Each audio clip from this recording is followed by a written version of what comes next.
Okay, the tape is rolling. I got to admit that when it came to talking to you and Ronald Shannon Jackson, between a couple friends of mine in the radio station, we had more recorded material by Ronald Shannon.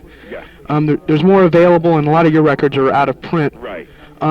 So could I ask you, mostly for the benefit of my listening audience and of myself too, to talk about some of your career before you dropped out for a while in the late 70s?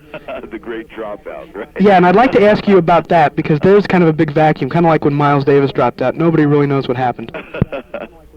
Okay, now what do you want to know first? Why I dropped out, or what was happening during that time? Well, both. Okay, now the reason I dropped out was to get myself together and to play better music. I wasn't happy with what I was doing. I had, in the 60s, like, you know, from 65 on, when I first got to New York, I had started building some things, and by the mid-70s, I found myself doing things, but I wasn't quite sure of where it was going. I knew it wasn't going where I wanted it to go. And so I moved back to my hometown of Ossining. I left New York City, moved back here, and for about 3 or 4 years, I just worked on my music, worked on my playing and my music. In essence, I wanted to learn how to really play what I was hearing, you know? And then and during that time, though, I was doing some small tours with a trio that I put together and a quartet. I toured Europe, a few small tours in Europe. And I did work with material in the early part of that time, quite a bit. But there was very little recording. So that's what was happening during that time. Okay, could you tell me about some of the people we were playing with? And I do have some of the material recordings, at least memory serves. Yeah, well, that's the only one I did with them. Okay, could you tell me, I did read an article that says that you played gigs with them for about a year before that album. Could you tell me a little bit about that? Right. And some of the other people you played with? Well, we were doing a lot of club gigs in New York. It was my first experience with the rock club scene in New York, Hurrahs and Danceteria, and all of the Mud Club, all of the so-called hip clubs of the time. And so I was doing those things with material with my own bands. I did a gig at CBGB's. That was like the main New York gig, and I did some other gigs around New York. And then mainly in Europe, I was touring in France quite a bit, a couple of German things. And that's what I was doing. The guys I were playing with, the trio was Ken Buchanan on bass and Levander Cope on drums at that point. And then I changed to a quartet with Ken Buchanan still on bass, Mitch Rothschild on keyboards, and Andy Potter on drums. And I did a record with the trio that I'm glad to say isn't available here in the States. It was a French record called Dance With Me Montana, and it's pretty bad. But it was it's the beginning of what I'm doing now. Was when I first started to put the music together, and I could first hear the way I wanted to go. But it's a very rough album. Okay, I've read that you started playing with Pharoah Sanders and people like that. Could you tell me a little bit about that? Yeah, well, that was when I first got to New York in '65. I did my first gig with a name band with the African drummer Olatunji. And fortunately, he was using a lot of the musicians, well, almost entirely the musicians from Sun Ra's band, such as Pat Patrick and Ronnie Boykins was with the band, Marshall Allen. And so I started doing a few gigs with Olatunji and those guys, and I got to know the guys from Sun Ra's band. I did a couple of gigs with John Gilmore and a couple of other people, and I started to work around. I had been in Berkeley School of Music in '61 with Bayard Lancaster and Dave Burrell and these people, and Bayard had a band. He was in New York but working out of Philly, and I joined his band, and due to that, we did a gig in Philly, and Pharoah came and sat in, and I started working with Pharoah the next night at Slug, so that's how that came about. And shortly after that, I did the recording, and by that time, I was, pretty well entrenched in the New York scene, at least the avant-garde New York scene. Which albums did you play with Pharoah? On the Tawhid album, that was recorded in '60. That was his first album for Impulse, and I think up to that time he had done one album for ESP, so I guess it was like his second album, as far as I know. And we did the Tawhid album. Dave Burrell, Roger Blank, Henry Grimes, And then I did an album with Bayard Lancaster Group, It's Not Up to Us, and an album on ESP with Marzette Watson, and then started recording around New York. There's one album that was never released with Elvin Jones, Bayard Lancaster, Dave Burrell, and Cyrone on bass that I did, was never released. Alan Douglas has the tapes. I don't know whatever happened to that. But there are a lot of things like that, you know, around the New York scene, albums. Okay. The Sonny Sharrock sound and style of playing is unique among guitarists and all types of music. How did you develop your unique sound, and what are your influences? Well, I developed it by listening to saxophone players and drummers. It's got nothing to do with guitar, actually. If you know much about the period, when I first came to New York, like 65, if you listen to guitar at that point, and not that they're not good guitarists and good musicians, but I mean, you're talking about like Kenny Burrell on one side and Johnny Smith on the other side, going from a very exact ballad thing to a kind of bluesy ballad thing, but all very laid back and sedate in its way. And I was influenced by Coltrane, Albert Ayler, Ornette Coleman, and the drummers Sonny Murray, Elvin Jones, and people like that. And I wanted to bring that kind of playing to the guitar, and there was no one else doing it. I couldn't play a saxophone. I wanted to play something. I played guitar, and so I tried to bring that feeling and that way of playing to the guitar, and that's how I developed what I do. For you, I'd like to ask you a little bit about Last Exit now. Yeah. How do you? When I asked Ronald and I asked him about the compositional structure, he described it as eating as a dinner where you first eat your main course and you finish up with the dessert. And I was wondering how you approach Last Exit as not as a compositional structure but as a improvisational structure. Okay. Well, it was formed as an improvisational band. And that's how I came up in the 60s in New York, playing free music, playing in improvisational bands. So for me, getting into that structure was very easy. And it was just, I have no preconceived ideas about what I'm going to do with Last Exit. We just play. And whatever develops, develops. Now, we just finished a record that hopefully will be out soon. It was the first studio date for Last Exit. And it was done the same way, just free improvisation, but it was done in layers as far as there was no time when all four of us were in the studio together. We would listen to what had developed and then think about it, but go in and improvise something on top of that. But it was, it took a bit more thought than you have a chance to get on stage, but that's it, But it's an improvisational band. And, with very good musicians, you can pull that off. What's the name of this new album, and when will it be out? I have no idea about any of that. Okay. But I hope soon, because it's very good. All right, there were only 3 previous, I take it, right? Yeah. Those are the 3 I have. There's another one that's been released in Europe called the cassette recording. I have that one, too. Okay, you're counting that as a 3. Right. Yeah, okay, that's it. Okay, I have those. I'd like to ask you how you compare the difference between Last Exit and your own band, the Sonny Sharrock band, that recorded Seize the Rainbow. How do you approach the 2 different bands, and what is your role in each band? Yeah, well, it's the amount of structure that makes the difference. In Last Exit, like I say, it's an improvisational band, and we just go out and we play. We've never had a rehearsal. In my band, I'm using my own compositions, and it's very important to me that these compositions be a springboard to my improvisation. So I've rehearsed my band, like before we did that record. I formed the band right before we did the record, and we had 2 rehearsals, and we went and recorded the record in one day. But there was that, those 2 rehearsals or whatever. And there is more structure, and I'm more in charge of the total direction of the band. In Last Exit, I do what I do, and when I'm doing it and I feel like being out front and I bring myself out front, then I am in charge generally of what's happening. And it goes like that with each member. But in my quartet, I am pretty much in charge of the whole structure, and I try to keep more structure than with Last Exit. Okay, Mr. Knuth mentioned an album to me that you just released called Guitar, and it's a solo guitar album, Right. which I haven't had the pleasure of hearing yet, but which I plan on picking up before the program goes on air. Could you tell me a little bit about that album? Okay, that was something that I really didn't want to do. That was the first record I had done as a leader in 12 years. And we had just finished the first Last Exit tour in Europe, and Bill Laswell said to me, why don't you do a solo guitar record?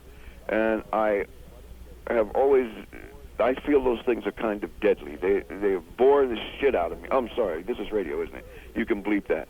But that's okay. They bore me terribly after the first 3 minutes. But, okay, I went in, I wrote the music like the day before, and I went in the studio, and I recorded the whole thing in one day. But, again, I like to work fast in the studio, and with Bill Laswell, you can do that because he really knows what he's doing in the studio.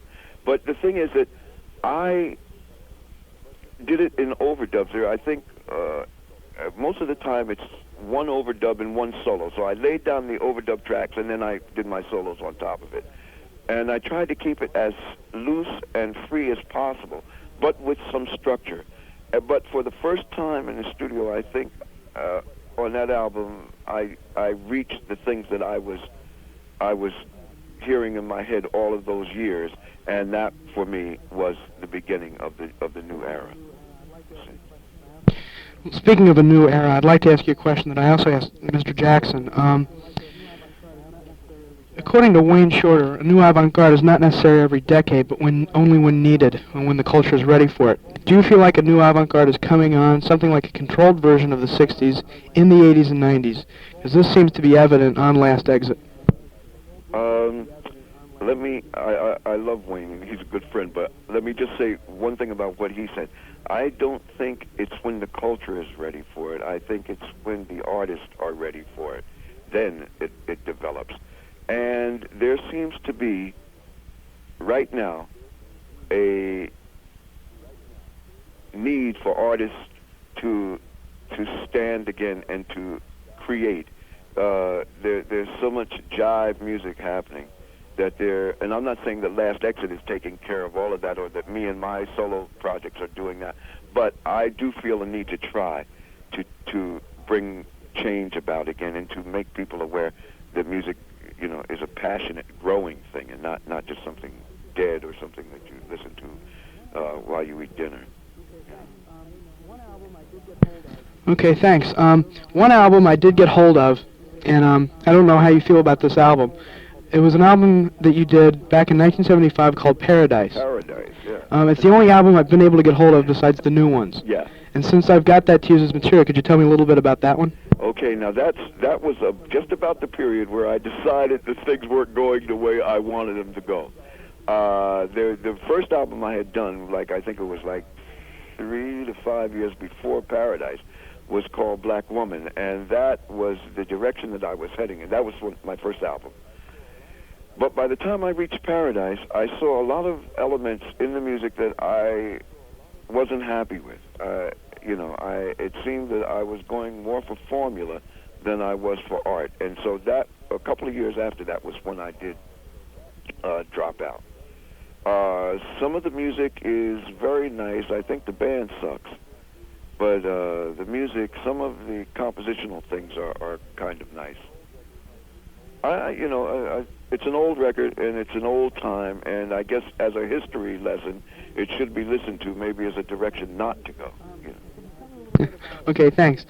Could you tell me a little bit about, for you personally, what kind of live gigs will be coming up across the country or anywhere out of the country, and what you're doing with yourself as the future goes? Okay, I'm going to be going back into the Knitting Factory. I did a gig in New York City. I did a gig there in April or May, somewhere, April or May, and I'm going back in there on August 4th for one night and with my quartet. And then there's a European tour for my quartet being set up in the middle of October. We'll be there for about 3 weeks, and it'll be our first extended tour. We did 3 nights in Europe last October, and we've only worked 4 gigs with the quartet. But hopefully things are going to start rolling now. We're going to be a lot busier. I hope so. Okay, I'd like to ask you a little bit more about Last Exit. These are also some questions that I also asked Ronald, and you know, it'll be very interesting to compare some of the answers. I'm sure. Because I'm going to do when I do the program, it'll be, you know, both of you together. Right. It seems that the second and third Last Exit albums have been more focused than the first, and it sounds like the members of the bands are improvising better with each other. How is this true, and why, and how is the chemistry still working out? Okay, the first album was done after our first tour. The band was formed on stage the first night of the tour. We had never, all four of us, played together in any situation. And we set up this European tour, and we walked out on stage, and we played. A week later, we recorded the first album on stage in Paris. We didn't plan it as a recording. They just recorded. We planned to record it, but I mean, we just went out to do a concert. We played. That was the first record. Okay. Now, the second record we did in Tokyo, and it was a planned recording. We knew we were going to be recording, but still, the group was growing. This was a year later, or 6 months later or something. And the cassette recordings are taken from tours, different tours. We toured Europe in the first 2 years quite a bit. And the cassette recordings are taken from live dates we did there. Now, as you say, the focus, the structure has gotten a bit tighter, and the focus is more clear. And I think that happens with any band, and especially with creative, good musicians. It's got to happen. Otherwise, it's not a band, you know. And that seems to be happening now, and especially with the new record, I think it's really way up there. It's very focused, and the relationship of the guys in the band is great, as it always has been. We enjoy being with each other, and we enjoy playing together, and I think that's crucial, because we never worry about music, because we know what we can do musically, and we all respect each other musically. So we never even discuss music. It's a band that never talks about. I've been backstage and heard bands come up and say, "Yeah, did you like what I did?" We never do that kind of shit. We just play, you know, and we know we can play, so we play. And there's never a discussion of music. We're usually talking about where we're going to eat dinner, and, you know, that's more important to talk about. When we make music, we talk in that way. And I think Last Exit is forever, it seems to be, because there's no need to not do it. It doesn't get in the way of any of our solo projects, and we enjoy being together. So we do it a few times a year, and it's great. Well, thanks a lot. That was a great answer. Well, to wrap things up, could you just tell me if there's anything else you'd like to add for our Midwestern listening audience that may not understand the music, and if there's anything else you'd like to mention of some music that I've mentioned or not mentioned, if you'd like to talk about anything else. Yeah, for your Midwest audience who may not understand the music, I think that's an old way of thinking. When I first came on the scene, they didn't understand me in New York and London, you know. So, I mean, now in the Midwest, they're listening to Last Exit and to my records. I think they understand already. And just, you know, you listen from inside. You don't bring a whole lot of jive to your listening, you know, like you have to listen to this because it is this. It's best just to listen. That's how I listen to music. I don't have any, you know, idea that these people can't hear what's going on. I think they hear it. It's that simple. Okay, thanks. Okay. What is the date of that August gig you have in New York? August 4th. August 4th? Yeah. All right. You know, the Knitting Factory sends out a tape to different radio stations around the country. You may want to get in touch with them, because they did, the last gig I did there, it was broadcast around the country on different stations, on a lot of, you know, in a lot of markets. So they do send out a tape. I don't know if you can get in touch with them and find out what the deal is with that. Okay, I'd like to do that. Yeah, if I'm in town, I'd really like to come see you play. Yeah, well, do that too. Okay. All right, well, thanks a lot for the interview, and thank you for your time. Thank you. Is there an address that you'd like me to send the program to when it's all done? It'll be done this fall. Oh, yeah, that'd be great. P.O. Box 561, Ossining, that's OSSINING, New York, 10562. Okay, I'll send you a copy of the tape when it's all done, so you can hear what the program will sound like when it's aired. It'll probably be broadcast in September. Yeah, I'd like to hear that. Okay? Okay. And thank you very much for your time. Thank you. Bye. Bye-bye.